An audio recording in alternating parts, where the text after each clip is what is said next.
Nako, lagot. Matindi to, Yorme, nagsalita na, di nakapagpigil, hinamon si Tamba Camara na shock.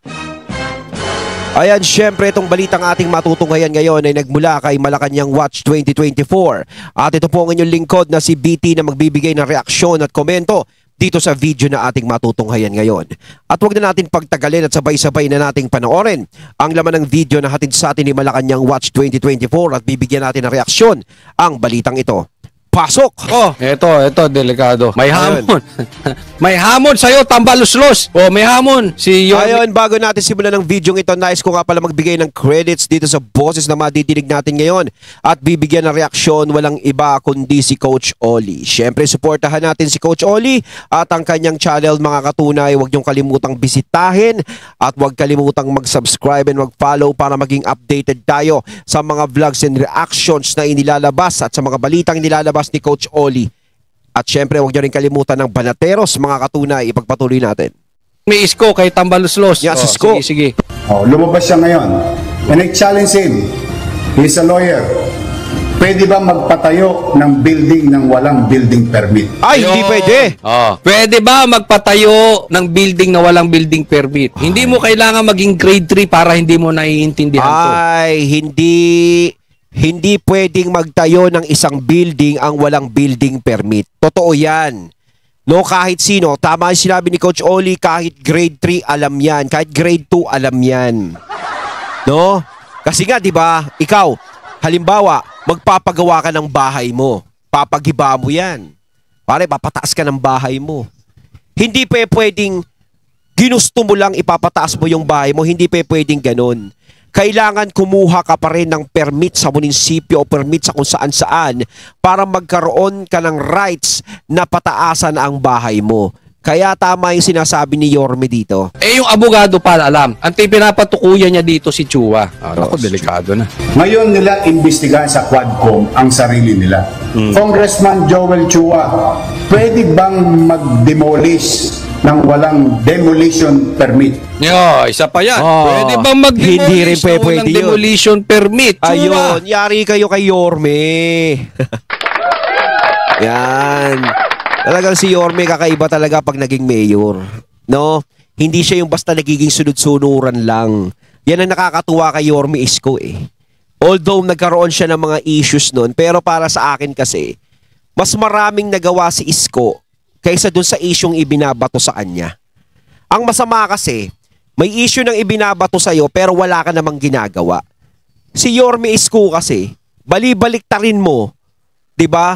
Kahit sabihin natin yung Divisoria, inano mo kasi ganito. Alam nyo, kung meron man siyang isyong ganon, nakikita naman natin si Yorme kung paano kumilos as mayor ng Maynila. Ngayon, tama yung sinasabi niya, hindi ka rin pwede mag-ano ng demolition job kung wala kang permit. Demolition permit. Lahat ng bagay ginagawa ng permit. Sa mga simpleng tao nga lang eh. 'Di ba? Kailangan ng permit kapag may mga ipapagawa, kumikilos. 'Di ba? O kumuha ka ng permit doon, kailangan meron kang permit tapos kayo hindi kayo kukuha ng permit. At isa pa, tama nga naman na bakit hindi nyo iniimbestigahan sa Quadcom ang sarili nyo. Imbestiga kayo ng imbestiga sa iba, imbestiga kayo ng imbestiga kay BP Sara. Ngayon yung mga isyong yan dapat is iniimbestigahan din.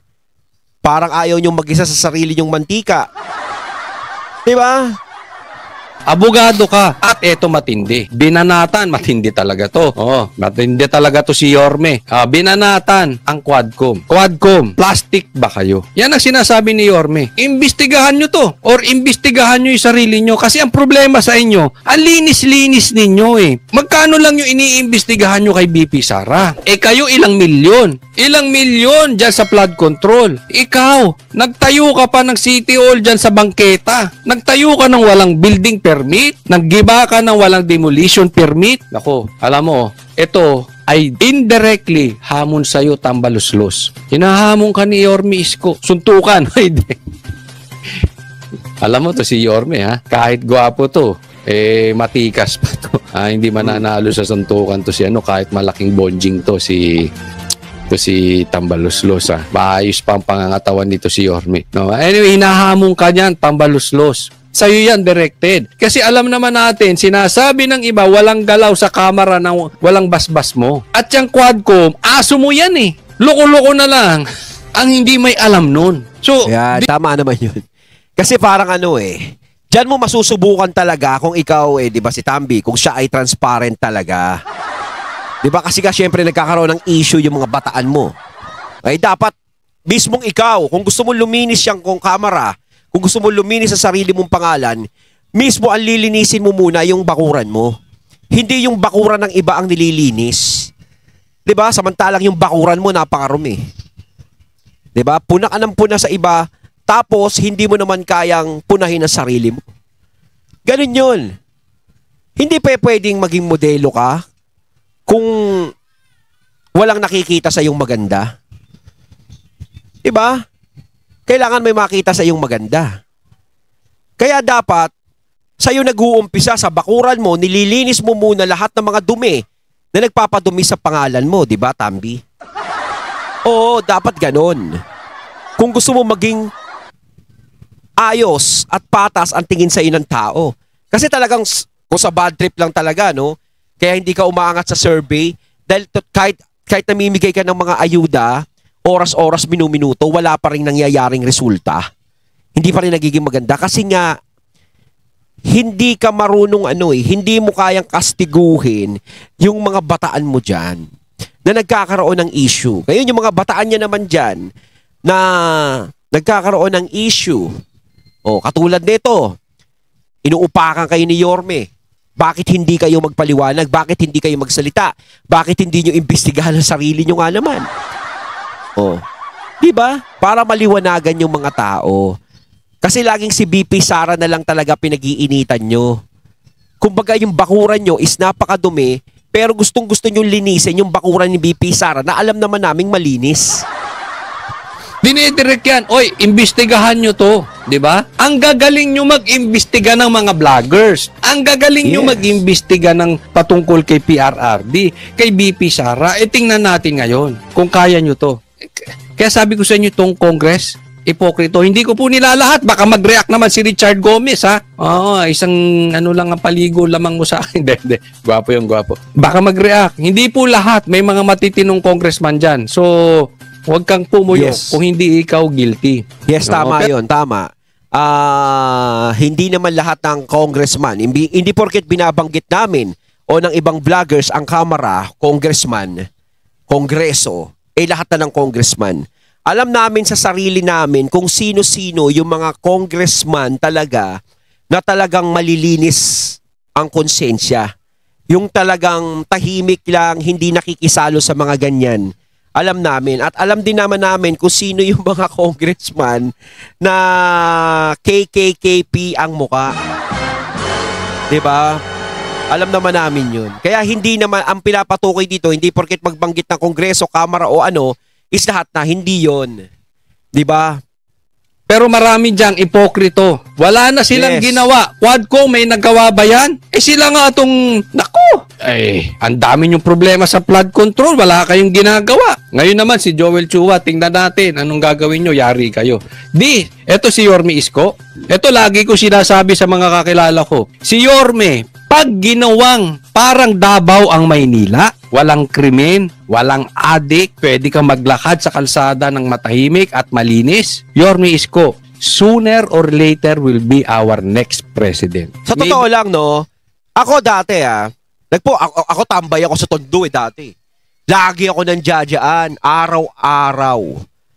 Lagi din ako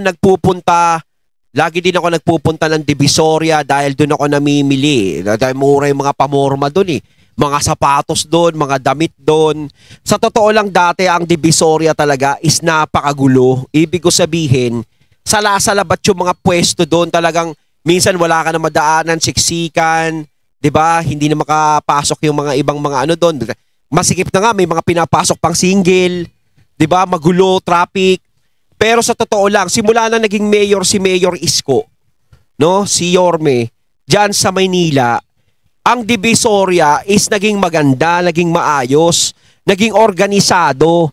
Hindi na ganun. Kumbaga, hindi naman nandiyan pa rin yung mga nagne-negosyong mga maliliit. Malala na dudum pa rin Kumbaga, inorganisa lang sila. Kita mo nga yung kalsada doon sa Divisoria Kahit magpasok ka ng sasakyan, kahit namimili ka, is maluwag. Hindi katulad dati. Wala talaga. Talagang kung meron kang single na sasakyan, wala. Paparada mo. Lalakarin mo lang. Kahit malayo. Diba? Paparada mo sa Tutuban. Paparada mo sa para pumunta ka ng Divisoria. Hindi. Ngayon, pwede na eh. Pwede na. Pwede ka lang may daladalang motor habang namimili ka. Diba? Pero huwag niyo iwan basta-basta kasi mamaya ma-illegal parking kayo dyan. Diba? Kumbaga sobrang luwag na, hindi na yung para ma-heatstroke ka habang namimili ka. Diba yung siksikan? Oh. Not 2028, but yung mga following, nako, sabi ko sa inyo, yung impact na ginawa ni PRRD sa Davao, magawa niya sa Maynila, this will be our president. Anong tawag doon? Resibo. Hindi kuda. Yung iba kasi, walang resibo. Anong meron lang? Apelyido. Adik naman. Wala ako pinagbibinta ka, wala ako sinabing pangalan, ha? Ito ang mga tanong ni Manila City Mayor Isko Moreno Dumagoso kay Manila 3rd District Representative Joel Sumagot ka, Chua, ha? Sumagot ka dyan. Oh. Chua. Kanina, ipinag-utos ni Manila City Mayor Dumagoso ang pagkakandado at pagkumpiska ng mga heavy equipment at iba pang mga kagamitan na pang-construction sa isang bakanteng lote sa Alvarez Street, corner Avenida Rizal sa Barangay 334, Zone 3. Ayon sa Manila LGU, dating covered court ang naturang lote na nagsisilbing satellite offices ng City Hall na nasa pangangalaga ng Public Recreations Bureau. Pero illegal itong giniba upang bigyang daan ang proyekto ni Congressman Joel Chua. Nako. Ayon kay Mayor Isko, hindi ito maitatanggi dahil mayroong pangalan ang kongresista sa proyekto. Ilan anya sa Yan kasi kayabangan. Nilalagay nyo pa kasi yung pangalan nyo eh. Hindi naman pwedeng sabihin na, wala ko alam dyan. Baka nilagay lang nila pangalan ko dyan.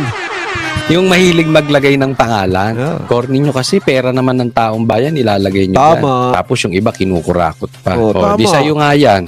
Chua. Yung iba nga nagbibigay ng mga tulong eh. 'Di ba? Pag mga kalamidad, may mga pangalan nila galing kay ganito, galing kay ganyan. Pero kita mo naman si BP Sara nga pag nagbibigay ng tulong sa mga kalamidad, hindi siya naglalagay ng pangalan niyang Sara Duterte, Office of the Vice President lang. 'Di ba? Kailangan natin yung mga ganitong klaseng politiko. Yorme, Magalong, Biko. Yung mga bago na talagang merong tikas. Yung talagang sub-sub sa trabaho. Hindi puro optics. Unlike Marcos na puro optics. Kaso nga lang talagang bilang sa daliri mo yung mga ganyang klaseng mga politiko eh.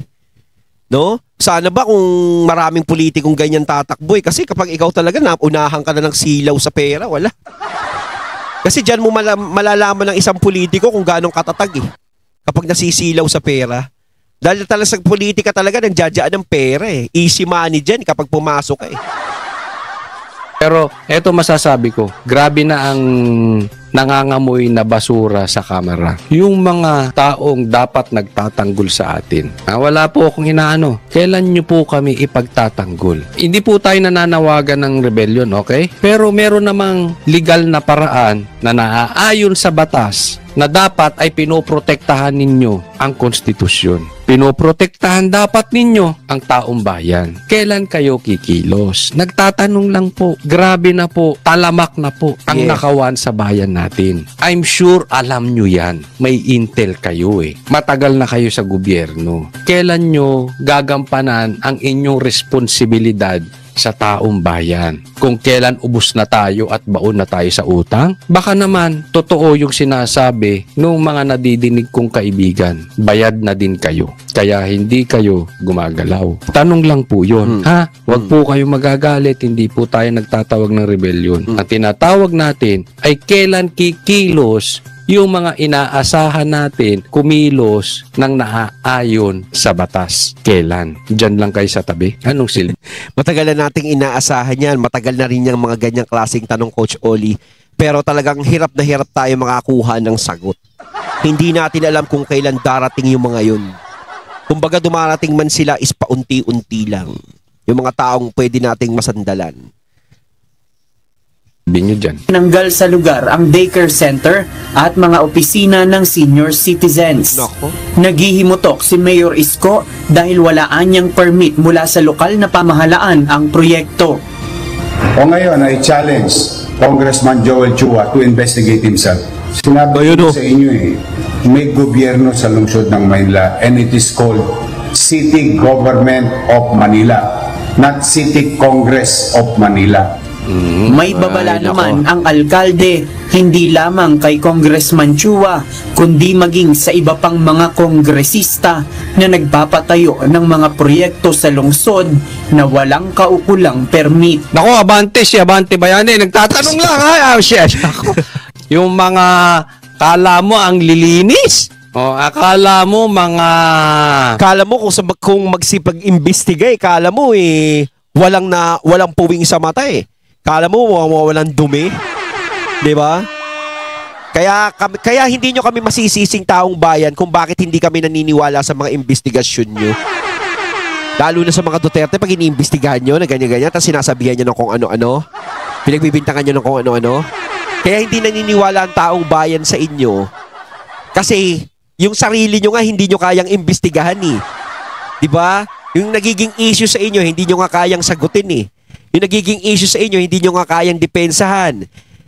'Di ba? Kaya hindi kami naniniwala sa kung ano mang sinasabi nyo sa mga Duterte. Maaari kaming maniwala sa inyo kung kayo kayang-kaya nyong imbestigahan ang sarili nyo at kaya nyong ayusin ang sarili ninyo. 'Di ba? Kaya wag nyo rin sisihin ng taong bayan kung bakit hindi naniniwala sa inyo. Ganun yun. Kung makapag-imbestiga kay BP Sara, o kayo mga congressman dyan, natalo pero nakaposisyon, or kala mo malilinis, pumanda kayo kay Yorme. Sabi ko sa inyo ang buhay, tapat-tapat lang. Alam niyo ang buhay, panapanahon lang. Bigyan ko kayo magandang halimbawa. Si Marcoleta, kung duru-duruin nyo before, naalala nyo, kung duru-duruin Tama. nyo, ganun-ganun na lang. Ano ngayon? Kayo ngayon, lumalabas yung baho ninyo. Dati na lang. At saka hindi lang, di ba? Si Senator Marcoleta, kung ganyan-ganyanin nga naman nila sa Kongreso. Ngayon, hindi na basta-basta. Senador na si Senator Marcoleta. Hindi lang basta senador, kundi chairman ng Blue Ribbon Committee. Isa sa mataas na committee dyan sa Senado. Sila nga, subukan kaya nilang tumakbo, lahat ng mga umaaway kay Marcoleta dyan sa Kongreso. Subukan nilang tumakbo ng pagiging senador sa 2028. Kapag kayo nakapasok doon sa top 10, sa top 8, top 6 ata si Marcoleta, no? Basta yun, top 5, top 6, no? Kapag napantayan nyo si Senator Marcoleta, nakakabilib na kayo. Baka nga mamaya kahit top 20 hindi kayo makapasok. 'Di ba? Kita nyo kung sino pa yung taong ginaganyan ninyo, siya yung inaangat ng tao. Pero kayo, hindi kayo inaangat ng tao, ibinababa kayo kasi wala kayong gustong patunayan sa sarili ninyo para sa taong bayan. Pero kung kayo may pinapatunayan kayo sa sarili nyo para sa taong bayan, ang swerte nyo, ang swerte ni Senator Marcoleta, maaaring maging swerte nyo din. Namamayagpag ang Aquino at Marcos. Ngayon, kahit magsama yung puwersa nyo, hindi aabot. Let's go straight to the point. Yung real facts. Kahit magsama kayong dalawa, hindi man lang aabot sa 30% ng supporters ng Duterte. Di ba? Nabigyan kayo ng pagkakataon. Hindi nyo ginampanan ng maayos. Kung hindi sila hihinto sa pang-aabuso nila, sa kanilang kapangyarihan, papapanagutin ko sila. Hindi ako, Ayun. wala akong, no hard close ako sa kanila. Sa totoo lang. May gobyerno na sa lungsod ng Maynila. Ayun, may gobyerno. Yorme! Salute ako sa iyo ngayon pa lang. Oo. Pero talaga namang lalo kang mamahalin. Di masarap nang mamili ngayon sa Divisoria kasi si Yorme na uli ang mayor. Ay, di ba? Kasi baka mamaya nagbago kasi dati si Yorme maluwag ang Divisoria. Kaya kaya sa mga susunod ako'y nagbabalak na pumunta ng Divisoria. At makapamili doon, matingnan natin kung ano na yung resulta uli ng Divisoria. Sigurado naman pag si Yorme ang naupo, maganda na Divisoria talaga. Kasi balita ko nga, di ba, simula nung nawala siya doon, nag-iiba yung pumalit, parang napabayaan. Di ba? Kaya ang dami na namang inayos ni Yorme dyan sa Maynila. Ng taong bayan. Ang daming magmamahal sa iyo.